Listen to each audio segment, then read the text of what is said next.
For Creamer Media's Polity, I'm Motshabi Hoaeane. Research and analyst Professor Raymond Suttner joins me to discuss our understanding of 20 years of unity and diversity. Professor, when one opens up discussions on the question of the nation and identities, are we not opening up a new can of worms because people usually tend to press for conflicting identities to be recognized? I think it is a minefield, but it's a part of life. We all see ourselves in a particular way, and we are also seen by others in a particular way. And we can be constructed by others in a particular way. For example, under apartheid, Africans were constructed as inferior citizens, not worthy of rights, but there were also any attempts at African unity.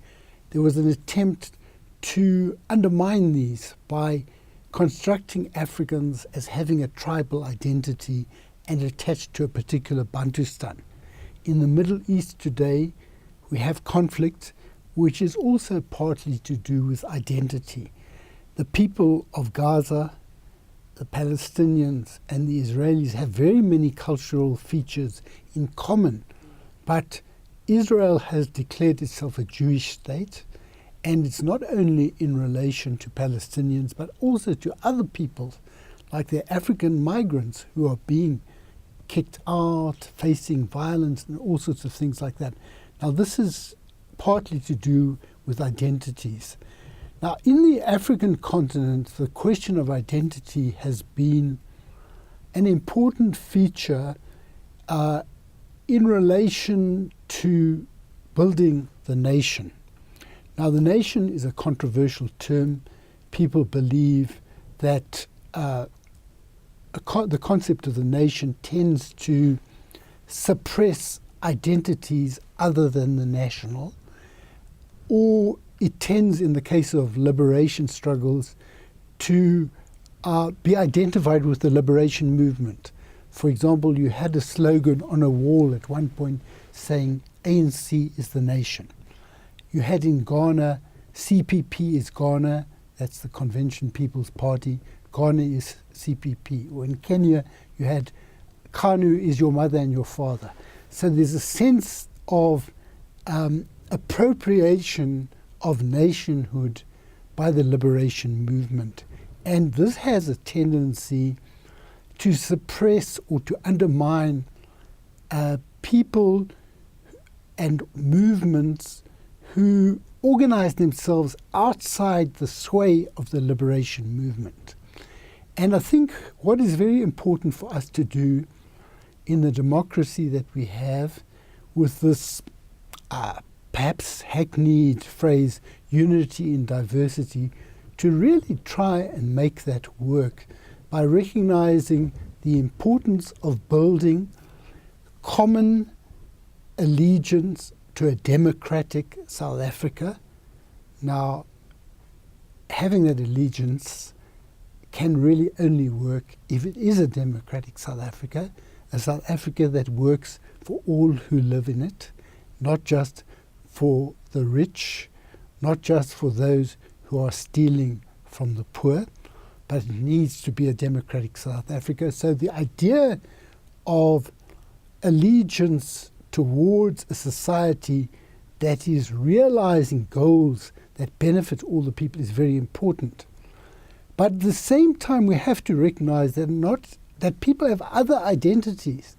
They are proud of being a Zulu-speaking person. People are proud of their distinct cultures, and they are proud of a number of other identities.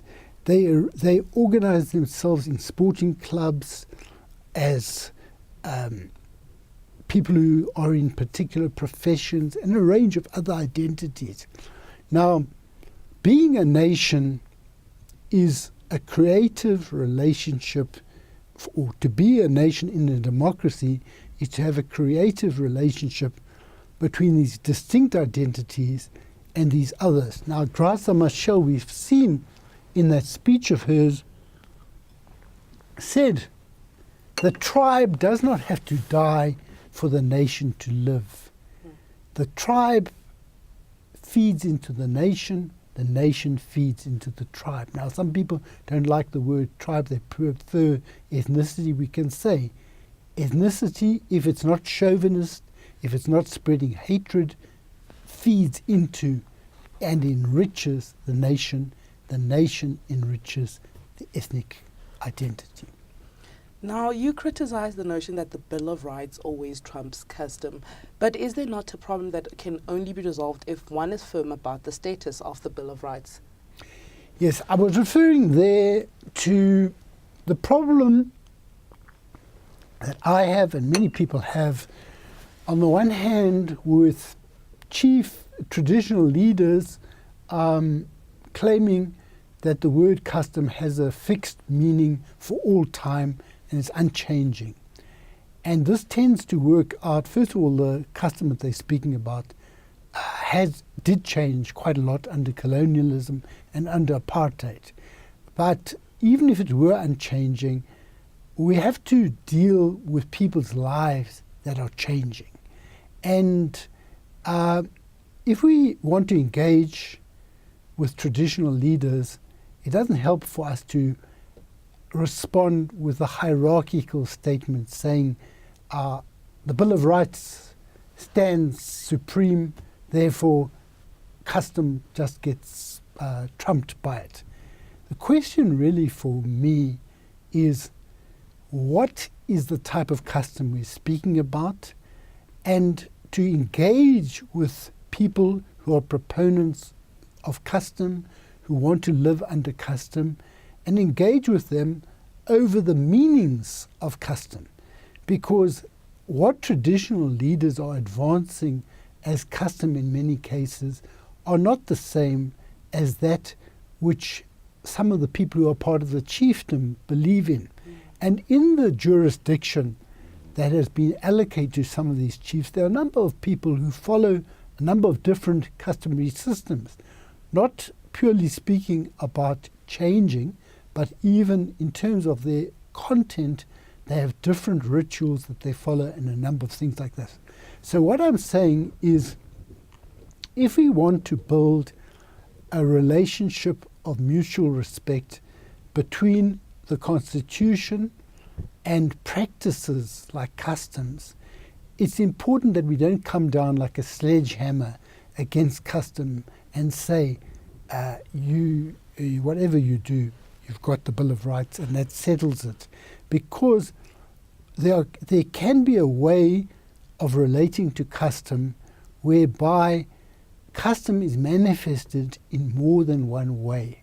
Now, our job as Democrats must be to encourage a dialogue whose outcome will be one where there is a mutually enriching interaction, where traditional leaders relate to democracy with an appreciation that birth is not everything. Birth doesn't entitle you to do anything you like.